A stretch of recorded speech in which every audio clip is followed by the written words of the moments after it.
Jalu keluar mani itu min ghairi talabil khurujil mani, dari tanpa menginginkan keluarnya mani, fatarotin, maka sebagian yang lagi yakunu maka ada apa istimna bimubasarotin dengan tersentuh, yaitu sesuatu tastahihi yang menginginkan apa atau menginginkan kepada hal tersebut apa atau bau otak asalimatu yang selamat, yang normal, aula atau tidak. Pokoknya apapun itu, entah tersentuh, entah terpegang, entah kesenggol, ya kan? Nah, pokoknya ada usaha. Ya. Intinya ada usaha dan keinginan dia untuk mengeluarkan mani. Sengaja nggak sengaja keluarnya mani tersebut, maka itu membatalkan daripada puasa. Fa'ingkana, maka jika ada apa istimna atau menginginkan keluar mani itu, itulah tastahihi yang tidak menginginkan atau bersahwat hu kepada istimna apa atau bau otak atau akal asalimatu yang selamat, kal amrodil, seperti apa namanya, yang losdol Pak, apa namanya, al-jamili yang wal udhu, dan juga anggota al-mubanu yang apa tuh namanya, maksudnya tuh kecuali atau termasuklah di situ andekan alat kelaminnya atau istilahnya tuh jalan daripada maninya itu ada kerusakan. Nah, dia kok keluar sendiri, maka yang seperti itu tidak termasuk. Nah, itu maksudnya begitu. Walaupun itu tetap mewajibkan mandi. Itu. Fala fatoro, maka hukumnya tidak batal bil ingzali dengan keluar mani mutlakon dengan mutlak. Kalau yang seperti dicontohkan tadi, maksudnya itu memang dia dol, nggak bisa sudah nggak ada kerannya lagi, meler terus. Nah, itu maksudnya begitu. Nah, maka yang seperti itu atau alat kelaminnya itu ada yang pecah, sobek, yang seperti itu tidak termasuk yang membatalkan, tetapi tetap wajib mandi. Sawa ungkana, sama juga ada apa keluarnya tadi yang pecah tadi, maksudnya bisa buatin dengan sahwat aula ataupun tidak, bihala ilin dengan yang halal aula ataupun tidak halal, maka yang seperti itu tidak membatalkan puasa walaupun tetap wajib mandi. Wa ingkana, dan jika ada apa tashihi, bersahwat atau menginginkan kepada keluarnya mani apa atau bau otak atau akal asalimatu yang selamat, fatarotan di dalam suatu yakunu yang ada min maharimihi dari kekaromannya ikhrajul mani, watarotan dan sebagian yang lagi lah itu tidak menginginkan yang seperti itu. Fa'ingkana, maka jika ada apa ikhrajul mani itu min maharimi dari seseorang yang diharamkan, wakana dan ada apa ikhrajul mani itu bisa buatin dengan sahwat biduni khailin dengan tanpa penghalang, aftara maka batal apa keluar mani. Wa illa, maka jika tidak, fala maka tidak batal. Jadi kalau intinya, kalau tidak ada keinginan untuk mengeluarkan mani, maka itu hukumnya tidak membatalkan puasa walaupun tetap wajib mandi. Wa in lam yakun, dan jika kok tidak ada min maharimi dari keharamannya, fa in kana, maka jika ada apa ikhrajul mani bidunil khairi dengan tanpa penghalang, aftara maka batal apa puasa. Sawaun kana, sama juga ada apa ikhrajul mani bisa watin dengan syahwat aula atau tidak dengan syahwat. Wa in kana, maka jika ada apa ikhrajul mani itu bikhailin dengan penghalang, artinya tidak membayangkan sesuatu atau tidak menginginkannya, walau rokikon, walaupun budak jidan dengan sangat, fala aftara, maka tidak batal apa puasa walau bisa watin, walaupun dengan syahwat. Kama kola, kama seperti keterangan hukum kola yang sudah berkata siapa Kiai Musonef, la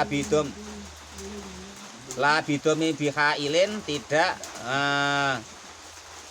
mengumpulkan dengan sesuatu yang ada penghalangnya. Wal muradu, dan adapun yang bidomil bil hail itu bisa wati, artinya dengan syahwat. Ayak sudah jika menginginkan siapa orang tersebut mujarrodatul ladati dengan enak yang tersendiri min goirin dari selainnya. Ayak sudu atau menginginkan khurujul mani keluarnya mani. Wa ila dan jika tidak ada keinginan keluarnya mani, karena maka ada apa al istimta. Wa adapun al istimta itu muftirun membatalkan mutlakon dengan pasti kama seperti keterangan maro yang sudah lewat. Artinya intinya begini. Kalau kok ada keinginan, ya kan? Ada keinginan dia itu ibaratnya ingin mengeluarkan mani, maka itu tetap puasanya batal. Walaupun tersentuh, tersenggol, atau istilahnya itu apa tuh namanya, disuruh megang orang rumahnya ataupun bukan, ataupun itu ibaratnya entah nengok gambar-gambar apa, tetapi dia dengan nengok-nengok gambar itu dia menginginkan keluarnya mani, maka yang seperti itu tetap membatalkan puasa. Berbeda kalau yang memang alatnya rusak tadi. Wa kharaja dan berbeda hukumnya bil mubasarati dengan mubasarah tersentuh apa anadru melihat, wal fikru dan berpikir. Kalau nadoro maka jika melihat siapa orang tersebut atau tafakaro atau berpikir, fa amaninya maka keluar mani, fala fatoro maka hukumnya tidak batal. Nah, berbeda lagi andaikan orang itu kok melihat atau berpikir tetapi tidak ada keinginan untuk mengeluarkan mani. Nah itu ya. Malam yakun masalah lagi tidak ada min adatihi dari adatnya. Adatnya apa lingzalu mengeluarkan mani bidzalika dengan hal tersebut. Wa illa maka jika tidak seperti itu aftara maka batal apa puasa. Ya seperti itu. Jadi andaikan ya kan Mas Fikri umpama ya kan. Dia memang berpikir ingin supaya maninya tuh keluar dan dia nengok-nengok sesuatu atau berpikir yang macam-macam, berpikir negatif lah umpama kan, sambil umpama nengok entah apa lah di situ HP entah apa ya kan. Lah tujuannya kok memang keluar mani, maka itu tetap membatalkan puasa andaikan kok keluar mani. Tetapi dia andaikan kok cuma nengok-nengok apa menginginkan keluar mani tidak, tapi kok keluar maninya, maka kalau kok cuma nengok atau berpikir menghayal lah istilahnya. Tapi tidak ada dari awalnya tidak ada keinginan untuk keluar mani, maka yang seperti itu tidak batal walaupun tetap wajib mandi.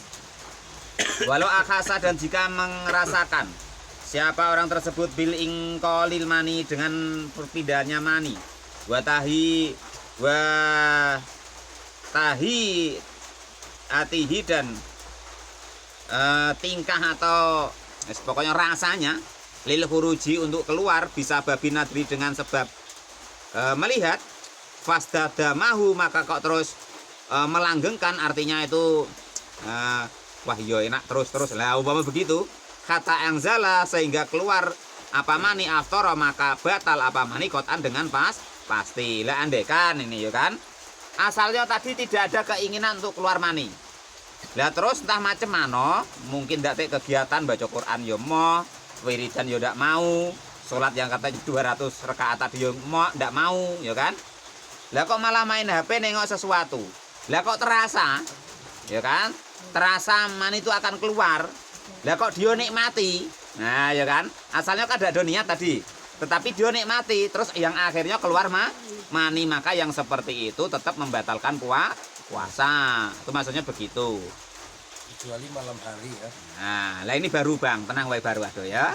Walaya duru dan tidak bahaya Bang, tenang Bang ya. Apa nuzulu keluarnya mani finaumi di dalam tidur.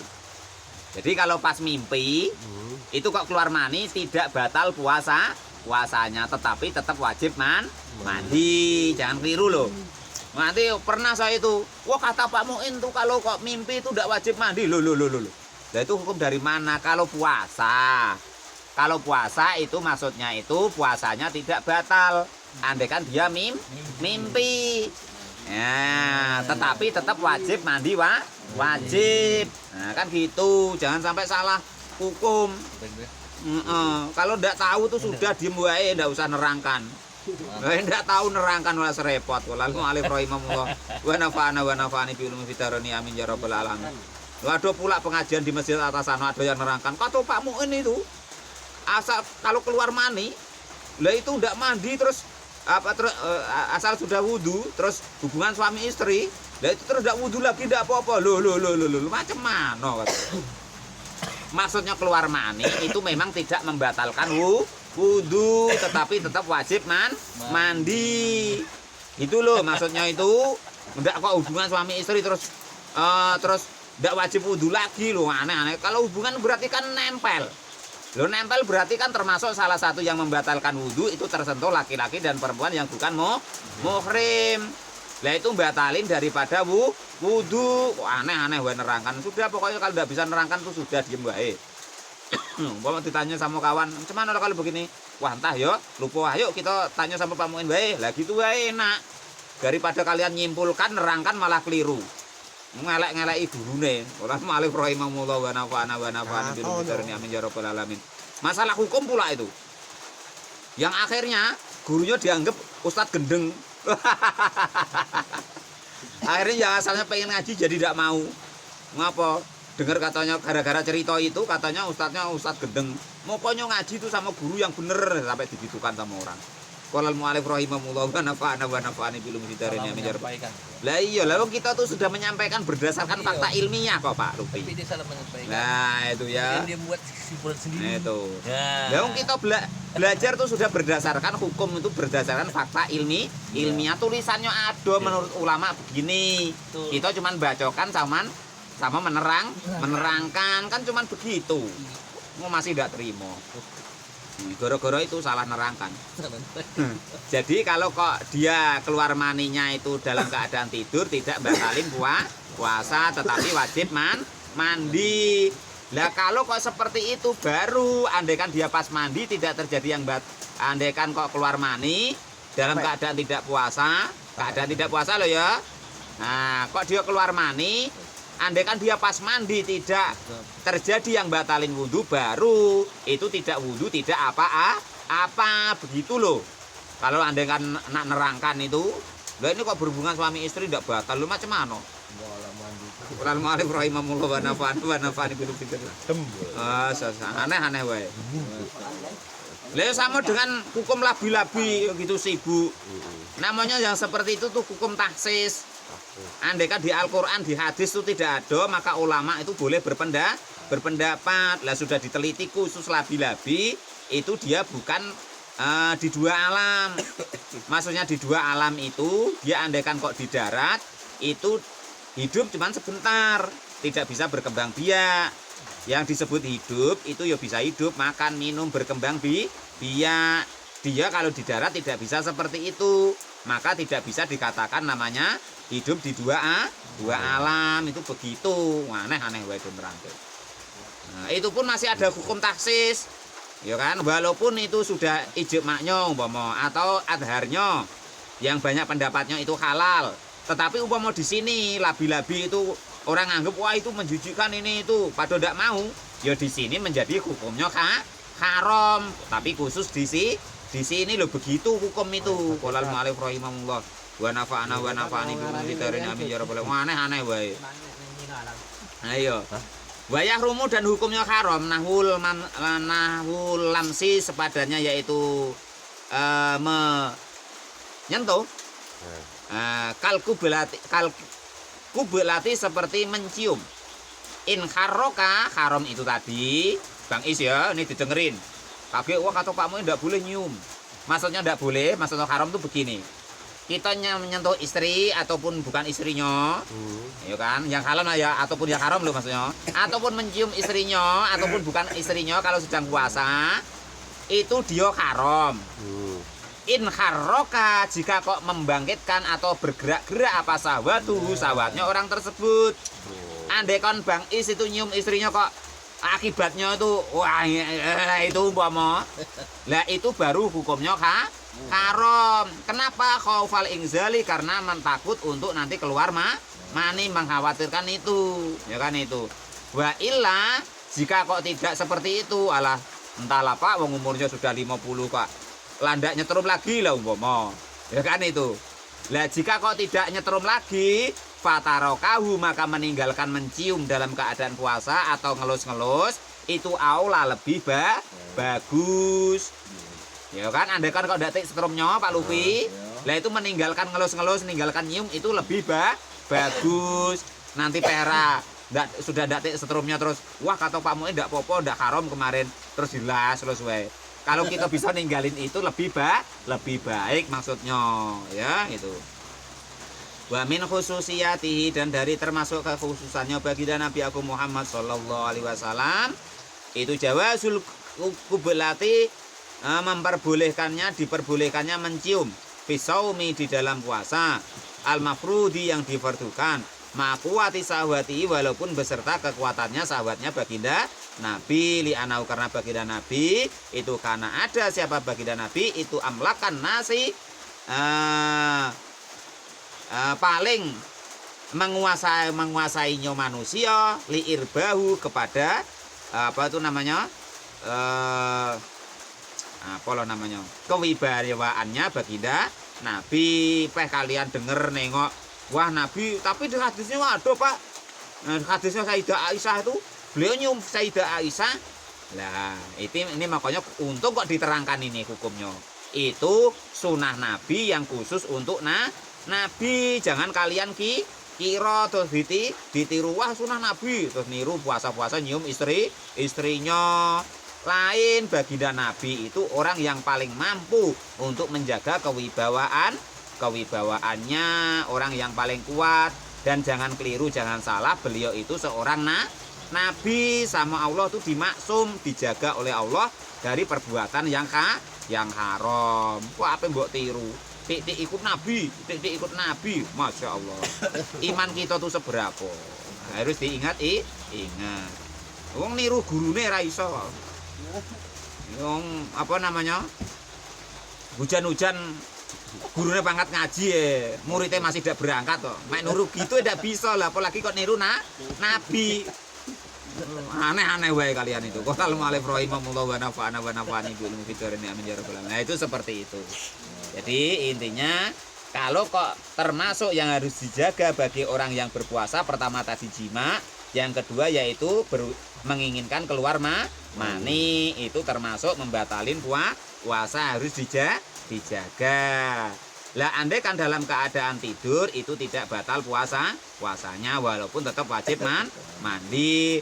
Terus menyentuh istrinya atau mencium istrinya tadi boleh asal tidak membangkitkan syahwat. Tetapi andai kan syahwatnya tidak bangkit, kok meninggalkan itu lebih baik. Terus jangan kalian kok berdalil, wah tapi Nabi begitu Pak, ndak apa-apa. Sudah diterangkan Nabi itu li'anahu kana amlakun nasi li'ir bihi. Nabi itu paling hebat-hebatnya manusia untuk di dalam masalah kewibawaannya dan menahan nafsunya. Selain daripada itu makanya ditulis wa min khososiyati tihi, itu sunnah kekhususan untuk Nabi. Tidak boleh sunnah yang seperti itu kita tiru, aneh-aneh wae. Kalau kita tiru hukumnya haram. Itu seperti itu.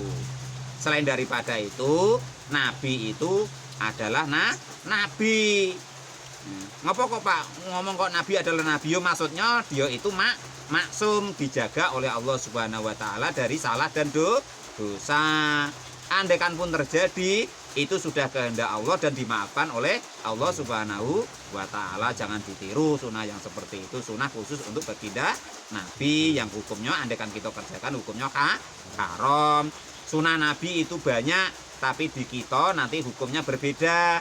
Ada yang wajib kita nirunya, ada yang sunnah kita nirunya, ada yang sekedar jaiz atau mubah, sekedar boleh, ada yang nanti makruh kita nirunya, ada yang nanti termasuk haram kita nirunya. Ya termasuk ini, nyium istri kita dalam keadaan puasa hukumnya makruh. Bahkan andaikan kok kita bersahabat ketika megang istri ketika puasa atau mencium istri, maka itu hukumnya tetap haram karena ditakutkan membangkitkan syahwat yang ujung-ujungnya nanti keluar mani atau menjadikan puasa kita menyebabkan batalnya puasa kita.